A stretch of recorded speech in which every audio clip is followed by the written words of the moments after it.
Gabrielle Ray was arguably the first of what we might call today pin-up supermodels. In the early 1900s, she posed for thousands of picture postcards and was widely thought to be the most photographed woman of her time, a title held by Maud Feely, who you can learn about on this channel. The public delighted in her pictures were as much about extraordinary costumes as they were about beauty. If you read the backs of these postcards, some of which are still for sale today, you will see that people created vast collections of them and even traded them. Ray was famous throughout Europe and was called the most statuesque beauty that ever appeared on the English stage. She was born near Manchester, England in 1883. She was quick to take to the stage, first appearing in 1893, aged 10, in a production of Miami at the Princess's Theatre in London. She continued touring and acting throughout the late 1800s until she was spotted in 1903 by famous theatre manager George Edwardes. From that point on, she was catapulted into fame. In 1912, however, she announced she was retiring from the stage to marry Eric Loder, a member of the British nobility. However, the marriage was quickly unsuccessful and divorce followed. Attempting to return to the stage proved a less than easy task in 1915, and while she continued to attempt to revive her career, in the early 1920s she lost interest. There then followed years of leading a more hedonistic lifestyle, which eventually led to alcoholism and depression. In the 1930s, Gabrielle Ray was admitted to a mental home in Surrey, where she was to spend the rest of her life until 1973, when she died aged 90, largely forgotten by the public that once so loved her. In this video, we will revive her for a brief moment. Gabrielle Ray was born Gabrielle Elizabeth Clifford Cook in April 1883. She was born in Cheadle, Stockport, England. She was the fourth child of William Austin Cook, a prosperous iron merchant and a justice of the peace for Cheshire, and his wife Anna Maria Elizabeth. Known as Gabs to family and friends, Ray first appeared in London's West End in the play Miami. This was followed by juvenile roles in a series of plays in London and on tour. The next year, she played a role in A Celebrated Case. She was also a dancer in the Blackpool Ballet. At the Richmond Theatre from 1893, she played Cupid in Little Red Riding Hood, among other plays and pantomimes. In 1899, she appeared in Sinbad the Sailor at the Hammersmith Lyric Opera House. Manager Ben Greet noticed her dancing skills and engaged her to tour with his company. Greet was a British Shakespearean actor, director, impresario, and actor-manager. With Greet, she toured for 3 years at age 18 in the roles of Mamie Clancy in The Belle of New York and Dolly Twinkle in The Casino Girl of 1901. She was back at the Lyric in 1902 to play in Little Red Riding Hood again. The popularity of nursery rhymes knitted Western audiences together. The old Gaiety Theatre had closed, and the new Gaiety Theatre opened to the musical The Orchid in October 1903. His Majesty King Edward VI and Queen Alexandra were both there for the opening night. Gertie Miller starred, and Gabs had not the inconsiderable part of Thisbe. Her acting was not strong, and her singing was weak, but when she danced, it was with an unbelievable lightness. When she high-kicked, her leg flew over her golden curls. The Orchid was a huge success, running for 559 performances, and Miller and Gabs had a lifelong friendship, as they would be known as Gaiety Girls. In a write-up by Robin Edwardes, who may be related to Gabs' beloved manager George Edwardes, The Merry Widow used second-hand costumes so Edwardus could pay his stars more, and it opened in June 1907. Lily Elsie had the title role, and Gabby played Frou Frou. It ran for 778 performances, becoming Edwarda's biggest hit and knocking HMS Pinafore out of the picture at just 700 shows.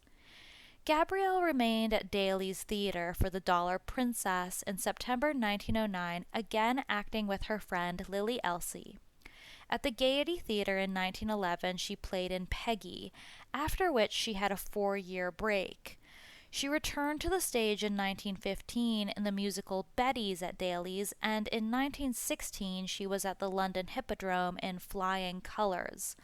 Following this, she virtually retired, appearing in the occasional provincial pantomime.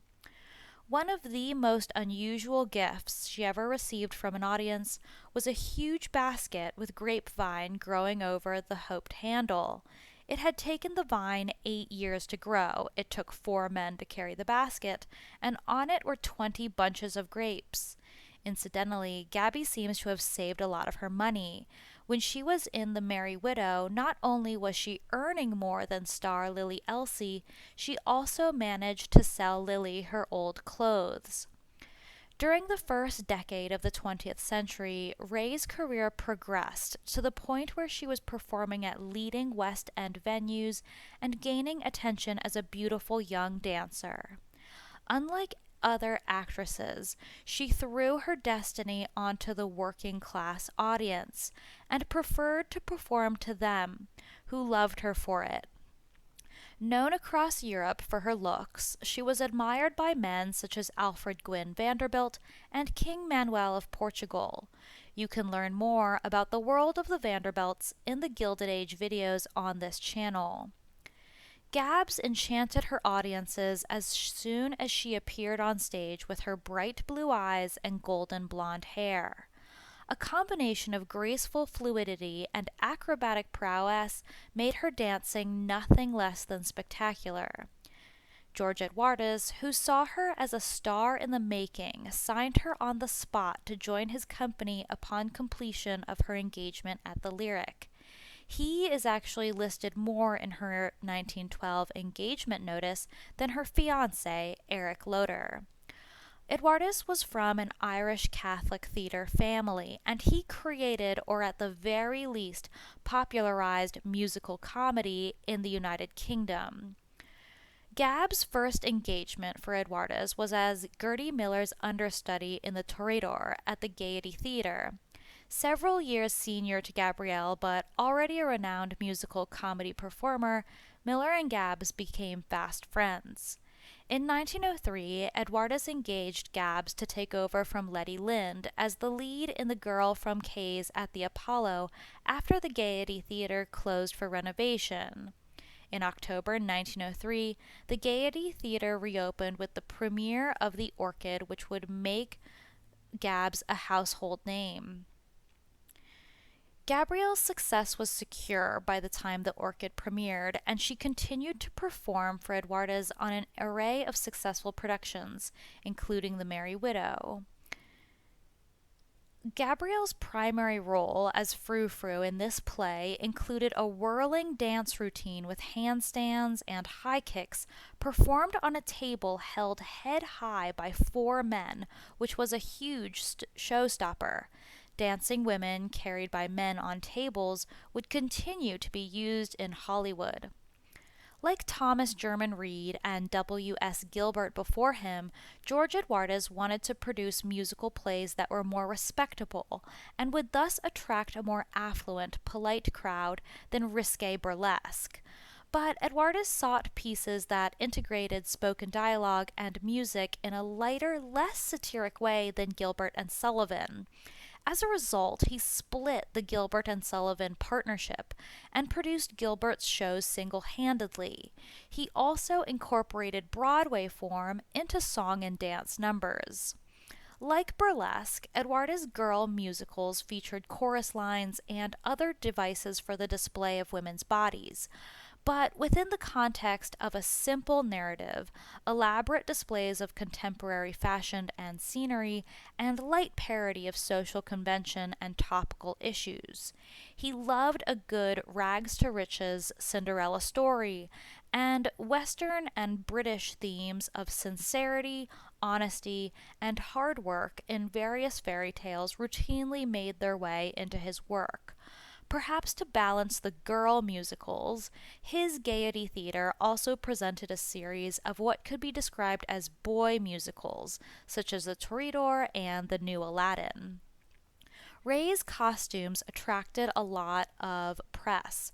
Her bathing costume was fascinating, in flesh color and coral with white sandaled shoes, a very pretty crepitchine mantle with a wide sailor collar at back, cut into points from which hung long tassels, and a chic little pink swathed cap.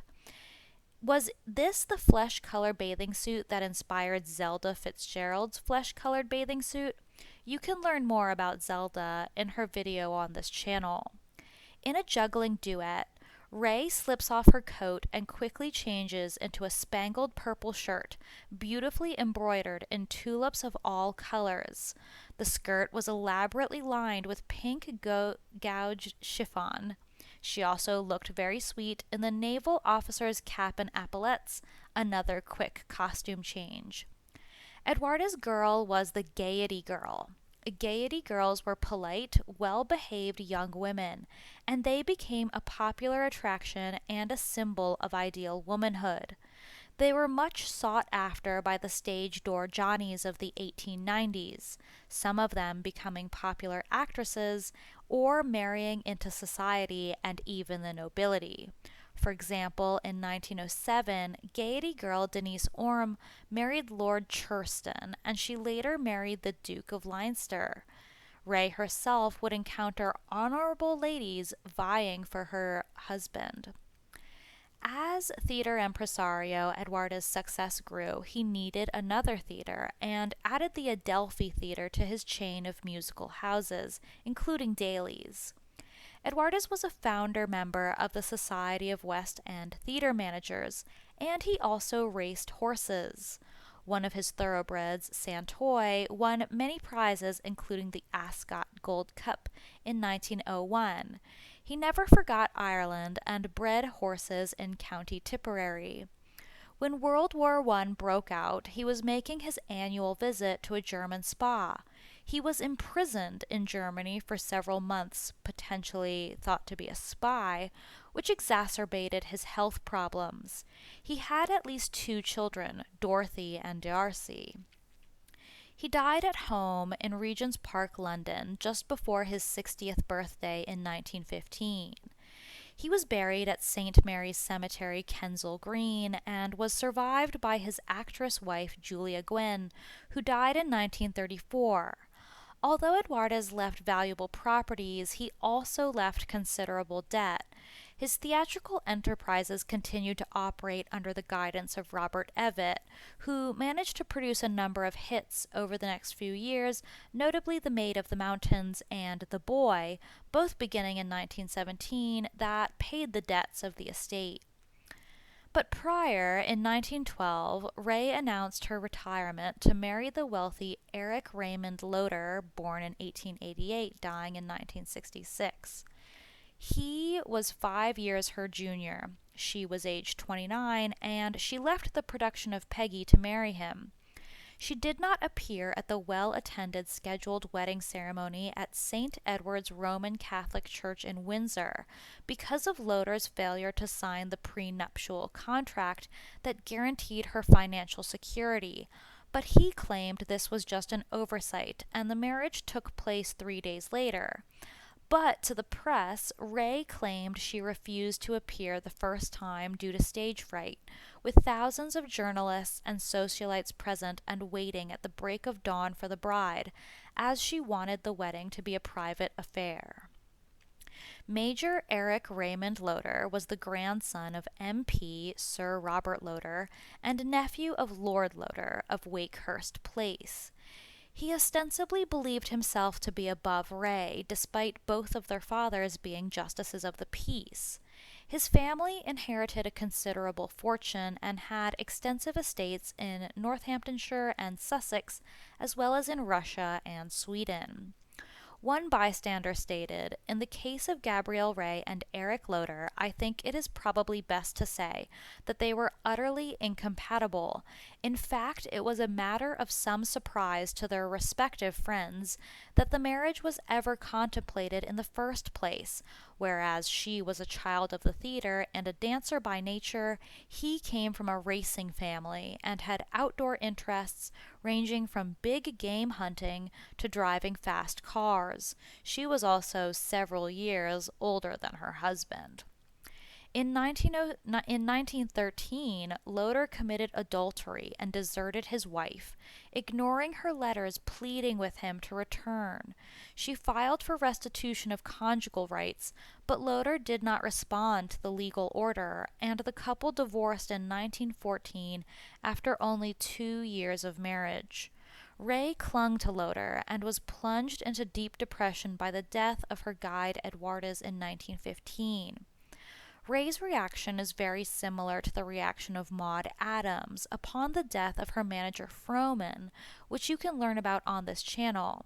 The similar reaction raises the question of whether these stage managers took the place of a parent for young women. Loder served with the British Army in World War I and rose to major in the 4th Battalion Bedfordshire Regiment. He would also serve in World War II in the Air Force.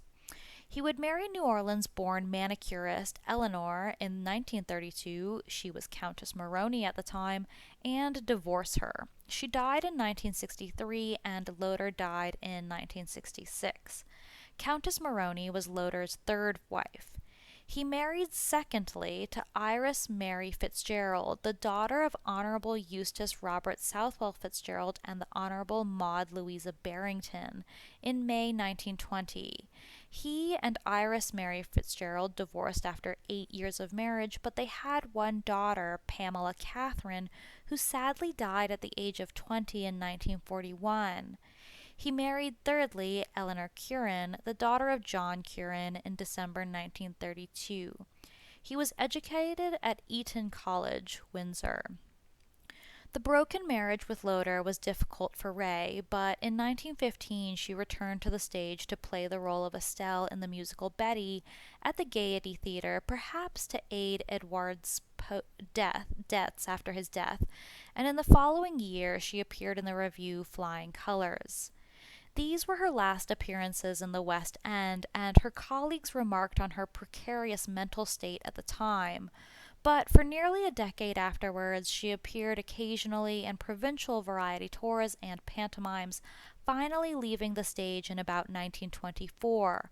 Her father died in 1925. Roles during this decade included Maid Marian in Babes in the Wood in 1919 and Mother Goose at the Theatre Royal, Manchester for Christmas 1920. After this, Ray struggled with depression and alcohol abuse. The world was rapidly changing, and the femininity in her Gaiety girl was largely no longer appreciated. Burlesque came roaring back, and the delicate virtue of the Edwardian woman was crushed in the wheels of World War I. In 1936, Ray suffered a mental breakdown and was institutionalized for 37 years at Holloway Sanatorium in Surrey. Her ex-husband and his family paid for her stay. There is some argument as to whether the Loder family encouraged the breakdown so Eric could marry the much more socially appropriate Iris Fitzgerald. In 1936, she suffered the mental breakdown, but in 1939 she was listed at Holloway Sanatorium as incapacitated. Registered as Mrs. Eric Loder, at least part of her long stay at the sanatorium was happy. She's remembered for saying, "I am always dancing, I love it. When I don't dance, I sing. What else is there to do?" Everyone liked her at the sanitarium. The infectious smile seen in her photographs gives a clue as to why, and she was treated with great kindness and affection. She was visited by her former Gaiety girls' friends, such as Gertie Meillar and Lily Elsie, and by Lord Dudley, the owner of Great Fosters. She loved her walks into the village for shopping, being taken on car rides several times a week, and sitting in the grounds feeding the birds and squirrels. She continued to take great care of her appearance, always wearing smart clothes and hats and dressing her hair herself immaculately. When she died, one of the last of the Gaiety girls, her few surviving relatives from her three siblings were present at her funeral, as well as people from the sanatorium. In Guy Blythman's 2014 book, The Holloway Sanatorium, which discussed Ray's continued stay, he said her relatives didn't want her back because of the stigma of mental illness and the alcohol and drugs involved in her life. Also, she needed to remain in a controlled environment because she wasn't capable of looking after herself. He added that from his research, the Loder family never accepted Miss Ray and never visited her at Holloway. There was a definite conviction that she was mentally ill. After her death, one of her nurses said she was a very quiet lady, small and neat, who did not give any indication of the high life she must have enjoyed. When she died, at the age of 90, she was buried in Englefield Green Cemetery. In her will, she left over £17,000. A blue plaque was erected on the site of her birth. Photographer Cecil Beaton recalled that Ray's appearance was heavily contrived to give a semblance of innocence, combined with an intriguing perversity about such excessive prettiness. Lily Elsie informed him about how artfully her friend went about creating her image on stage. A past mistress of pointillism, Gabrielle Ray would, for her stage appearance, put mauve and green dots at the edges of her eyes, with little red and mauve dots at the corner of her nostrils. As meticulously as Seurat working over one of his canvases, she shaded her eyelids and temples in different colors of the mushroom, while her cheeks were tinted with varying pinks from coral to bois de rose. The chin was touched with a hair-foot brush dipped in terracotta powder, and the lobes of the ears and the tip of the nose would be flicked with salmon color. Thus painted, Gabrielle Ray appeared before the audience, enameled like a china doll. With little talent but much imagination, Gabrielle Ray, during her brief career, turned herself into a small work of art. This memory stayed with Beaton for years as he witnessed Gabrielle Ray when he was only 4 years old. It was, of course, Ray's Merry Widow that inspired Beaton's My Fair Lady, a crowd pleaser to this day.